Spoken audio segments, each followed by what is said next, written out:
What's up, everybody? Welcome back to another video on the Texas Rangers report.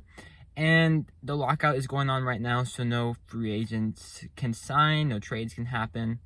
But in this video, I'm going to be going over if Texas is now a good spot for free agents, not only this year, but for next year and the year after that, with the signing of Seager and Semien.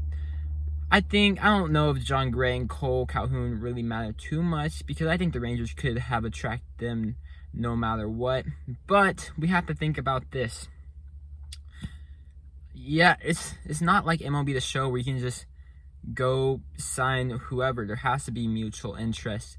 And some people have said that the Rangers have overpaid for Semien and Seager, but we have to think about the effects of this.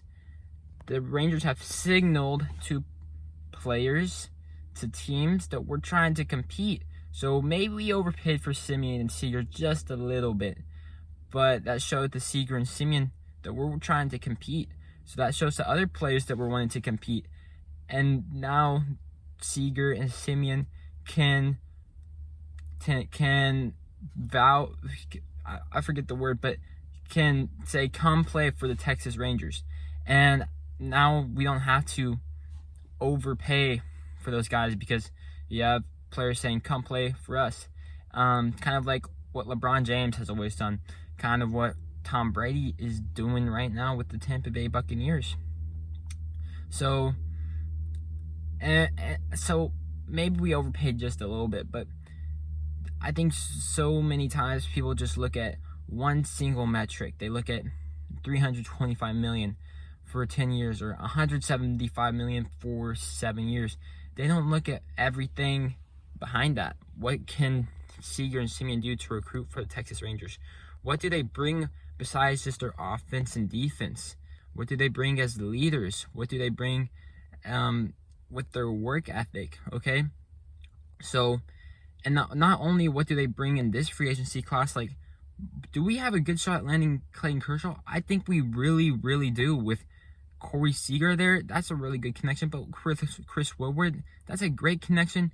And with Clayton Kershaw being from Dallas, I think we have a really good shot to land Clayton Kershaw now, because they can use Corey Seager to help recruit.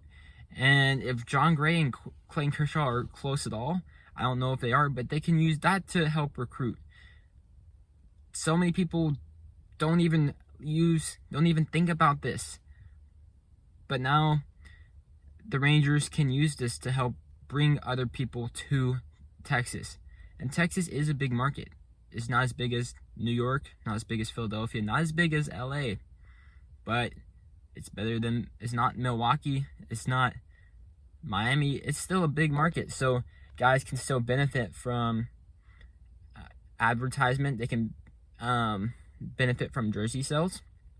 So I think that these two signings are going to pay dividends this year, next year, and down the road, because we're going to have each of them for a combined 17 years. I know that's not really how it works, but when you add it up, 17 years.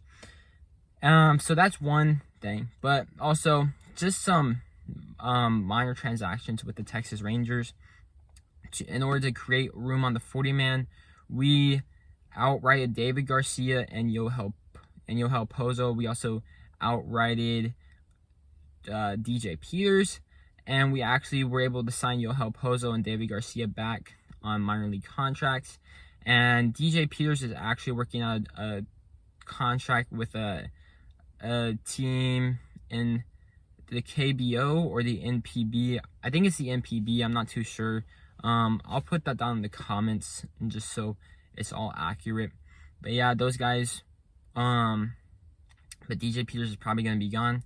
But we still have David Garcia and Yohel Pozo, and I'm still intrigued in those guys. I think David Garcia really didn't help, because he was still really raw. And I still think he has potential, more as a defensive guy that is more of a fringe average hitter. And Yohel Pozo, he's one of those guys, kind of like Curtis Terry, where it's just the bat's gonna have to carry him. He's not really a catcher. So yeah, those are some of the transactions, but thank you all for watching. Let me know what you think in the comment section down below. Do you think the signings of Corey Seager and Semien are going to pay dividends for the Texas Rangers to be able to recruit bigger name free agents this year and down the road? I really think this is going to help us get Clayton Kershaw. I really do. But thanks for staying to the very end and watching the video. Please like the video because that's the best way to help the channel. It helps with the algorithm, and subscribe because I'm your #1 source for all things Rangers on YouTube in the off season and into the regular season. And with that being said, I'll see you on the next one. Peace.